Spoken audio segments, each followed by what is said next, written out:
Bismillahirrahmanirrahim. Assalamualaikum warahmatullahi wabarakatuh.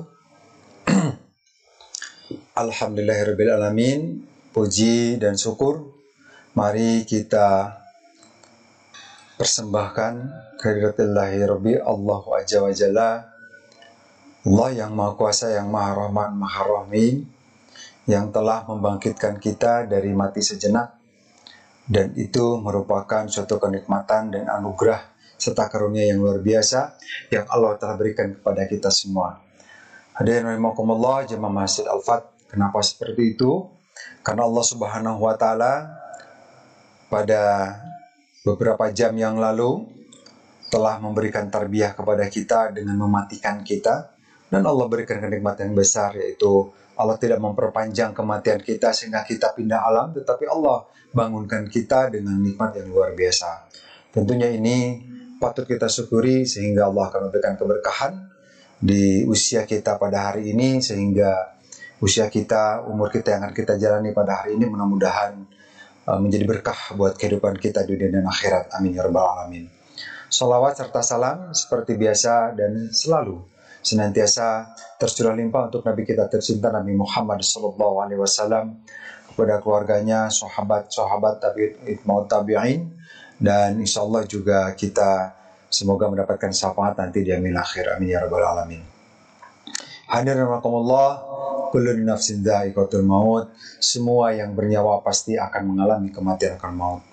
Kenapa seperti itu? Karena itulah satu-satunya jalan ketika kita ingin mendapatkan reward yang tertinggi dari Allah Subhanahu wa taala, yaitu surganya Allah Subhanahu wa taala. Yang terpenting bagi kita adalah bagaimana caranya mempersiapkan kehidupan hari ini untuk menghadapi kehidupan yang nyata dan abadi nanti di akhirat nanti. Hadirin rahimakumullah, seperti biasa saya temanya tetap di bulan Ramadan ini mengajak wabil khusus kepada diri saya untuk menghitung-hitung kembali amalan ibadah kita di bulan Ramadan di hari yang ke-27 ini. Kenapa seperti itu? Agar senantiasa dari hari ke hari, waktu ke waktu, kita selalu dapat memberikan amalan terbaik yang kita bisa persembahkan kepada Allah Subhanahu wa taala. Sesuai dengan hadis yang Sayyidina Umar radhiyallahu an ucapkan, yaitu hisablah diri kalian ya qabla an tuhasibu. Hisablah diri kalian sebelum kalian nanti dihisab yaumil mizan, menghadapi hari penghisaban yang besar, yang agung di hadapan Allah Subhanahu wa taala. Hadirin rahimakumullah, apa kabar dengan saum kita di hari ke-27 ini? Apakah ada yang sudah khatam minimal 1 kali, 2 kali, 3 kali, atau mungkin minimal ada yang peningkatan tadabbur Al-Qur'an kita. Minimal ketika bulan Ramadan tahun lalu kita di penghujung bulan Ramadan hanya bisa 15 juz, minimal naik ke 16 atau 17. Yang bisa 1 kali jadi 2 kali. Mari kita hitung-hitung kembali. Seandainya amalan kita masih kurang atau masih sama, itu termasuk orang-orang yang rugi tentunya, sesuai dengan sabda Rasulullah SAW. Maka dari itu, apabila kita tentunya tidak mau menjadi orang yang rugi, maka dari itu kalau kita tidak mau rugi, maka tingkatkanlah amal ibadah kita. Zikir kita, tadabbur Al-Quran kita, qiyamul lail kita seperti apa.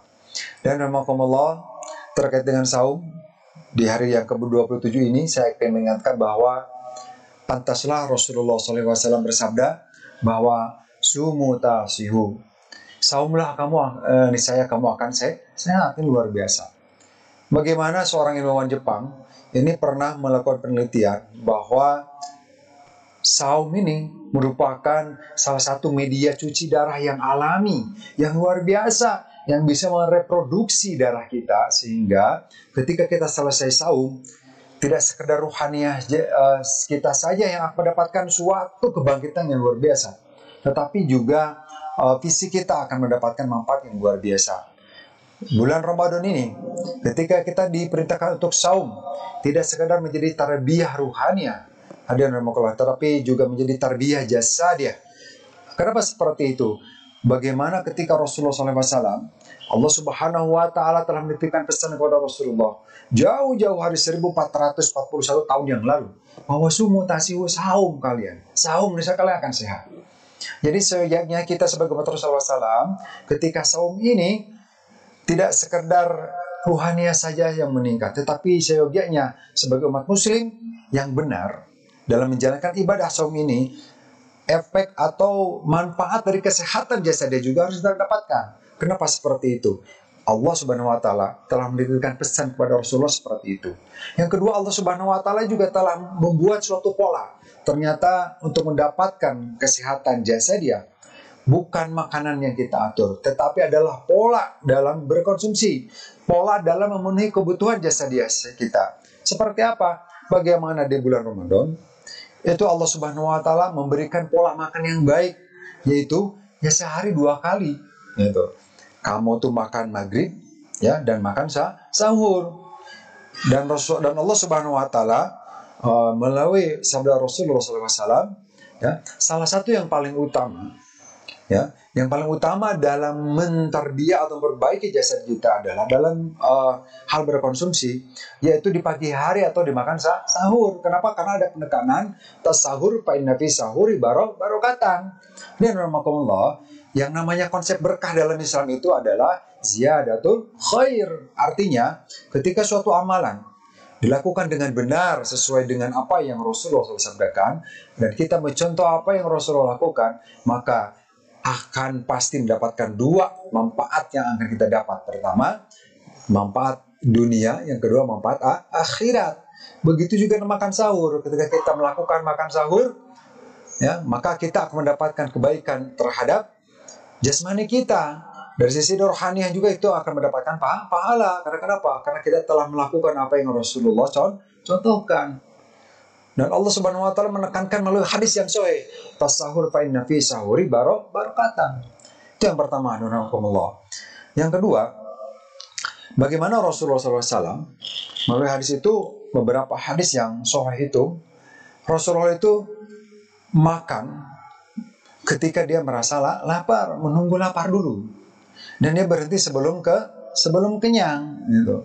Alhamdulillah, bagaimana Allah Subhanahu wa taala ya mentarbiyahkan, mendidik semua umatnya, yang terutama muslim yang selalu di bulan Ramadan, itu bagaimana bisa merasakan itu, gitu. Seandainya kalian makan ketika lapar, itu bagaimana luar biasa nikmatnya. Ketika bulan Ramadan, makanan itu tidak perlu mewah dan rahmatullah. Bagaimana ketika adzan maghrib berkumandang, Allahu Akbar, Allahu Akbar. Apa yang kita lakukan? Kita minum seteguk air. Dan bagaimana yang kita minum itu seteguk air, walaupun airnya air putih, air mineral, tapi nikmatnya luar biasa. Itulah kenapa konsep yang Rasulullah SAW ajarkan, kamu makan ketika lapar. Kenapa? Kalau kamu makan ketika kamu lapar, maka makanan yang disajikan, apapun bentuknya, apapun jenisnya, yang terpenting ada halalan, thayyiban, maka kenikmatan akan senantiasa kamu dapatkan. Dan ketika kamu nikmat, kamu dapatkan apa yang keluar dari mulut kita, ada kalimat memuji kepada Allah Subhanahu wa taala, alhamdulillahirabbil alamin. Bagaimana di bulan Ramadan ini ketika saum, ya, kemudian kita menginjak waktu ke buka puasa di maghrib, minum seteguk air saja hilang semua halusinasi yang ada di dalam pikiran kita, yang dipengaruhi oleh tubuh kita yang membutuhkan asupan makanan. Dan seteguk air saja, apa yang keluar dari ucapan kita? Alhamdulillah, zahaballahu bihid doma'u wabtalatal bihil uruku wasabata bihil ajuru, insyaallah. Kan luar biasa itu, seteguk air saja.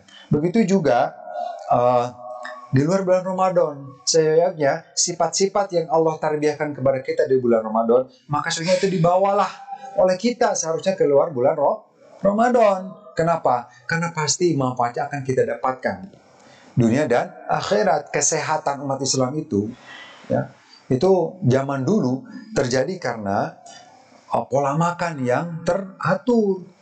Bagaimana zaman Rasulullah daging unta dimakan, daging kambing dia makan, apapun dimakan. Konsepnya makanan itu adalah semuanya boleh selama ya tidak ada dalil yang mengharamkannya.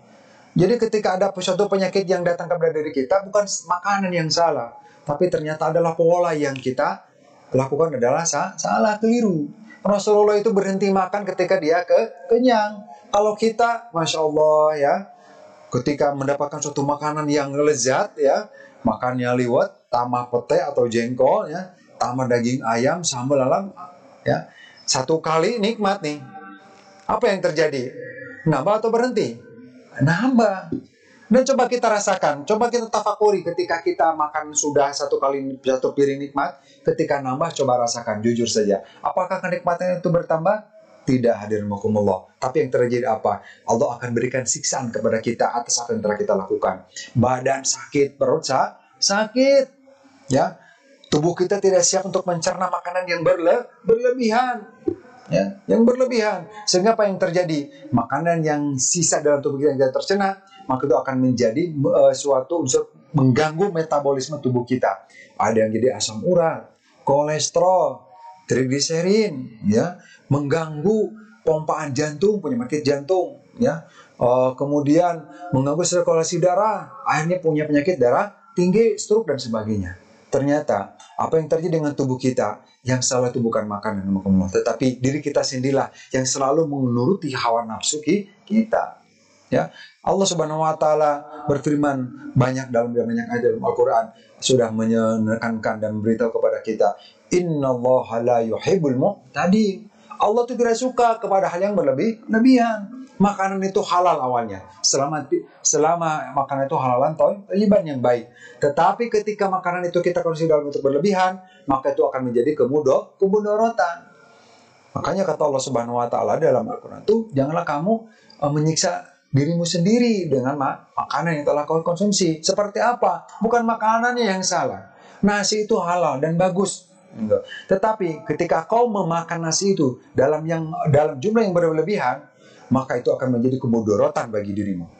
Apel itu enak, kurma itu lezat, tetapi ketika kau konsumsi dalam berlebihan, maka itu akan menjadikan kemudorotan bagi kamu, bagi tubuh kamu, tidak akan menjadi sehat, tapi akan menjadi penyakit. Dan Allah tidak suka dengan itu. Kenapa? Karena yang berlebihan itu sifatnya adalah hawa nafsu yang dipengaruhi oleh syaitan. Alhamdulillah, di bulan Ramadan ini, mari ya kita hisab diri kita, tidak sekedar amalan yang sifatnya ukhrawiyah, ruhaniyah, tetapi juga tarbiyah jasadiyah. Kita harus juga review. Bagaimana? Coba ditimbang berat badan kita. Kalau di bulan Ramadan ini berat badan kita bertambah, ini harus direview nih. Ada yang salah nih dengan pola makan kita. Ada yang salah dengan konsumsi kita. Bagaimana Rasulullah SAW ketika menginjak akhir Ramadan, ingin mendapatkan Lailatul Qadar, Rasulullah itu tidak sekedar memperkencang amalan ibadah mahdohnya, ibadah ruhiyahnya, tetapi juga jasadiahnya. Dalam hadis yang sahih Rasulullah SAW, kemarin guru kita Ustaz Dedi mengatakan bahwa di hujung bulan Ramadan Rasulullah mengurangi porsi konsumsi asupan makanannya. Kenapa seperti itu, hadirin rahimakumullah? Karena ternyata asupan makan yang berlebihan itu akan mengganggu amalan ibadah kita yang akan kita lakukan. Kalau ketika buka, coba langsung makan. Tambahin dengan cemilannya. Apa yang terjadi? Ketika mau tarawih, sholatnya mulai ngantuk, ya, ngantuk berat. Tidurnya tidur, ya. Kemudian apa yang terjadi? Allah berikan ujian. Kalau seperti itu sudah sahur, makan lagi, tidur lagi. Apa yang terjadi? Susah buang air besar, badan sakit, pegel sana, pegel sini, ya. Nauzubillahi min dzalik. Alhamdulillah, ingat di bulan Ramadan ini Allah Subhanahu wa taala memberikan dua tarbiyah ruhaniyah dan tarbiyah jasadiyah. Rasulullah SAW telah mencontohkan kedua-duanya. Apabila kita melakukan kedua-duanya ini dengan baik sesuai dengan sunnah Rasulullah SAW, maka kita akan mendapat manfaat bulan Ramadan ini minimal dua manfaat. Manfaat duniawi, manfaat ukhrawi. Manfaat duniawi, sumutasihu, maka kita akan sehat. Manfaat ukhrawinya, Allah akan memberikan ampunan kepada kita dan akan meningkatkan derajat takwa kita di hadapan Allah Subhanahu wa taala. Itu saja pada subuh hal ini yang akan saya sampaikan. Sekali lagi, mari timbang-timbang amalan kita, dan jangan lupa timbang berat tubuh kita. Kalau nambah, hati-hati, ada yang salah dengan pola makan kita. Allah Subhanahu wa taala tidak akan pernah salah memberikan suatu aturan, mustahil salah. Apabila kita melakukan apa yang Allah Subhanahu wa taala perintahkan sesuai dengan contoh Rasulullah tentunya, maka itu adalah baik bagi kita, baik di dunia dan baik di akhirat. Mudah-mudahan di penjung hari ini masih ada 4 hari lagi, kita dapat mengambil manfaat yang maksimal lagi di bulan Ramadan ini. Subhanakallahumma wa bihamdika asyhadu an la ilaha illa anta astaghfiruka wa atubu ilaik. Assalamualaikum warahmatullahi wabarakatuh.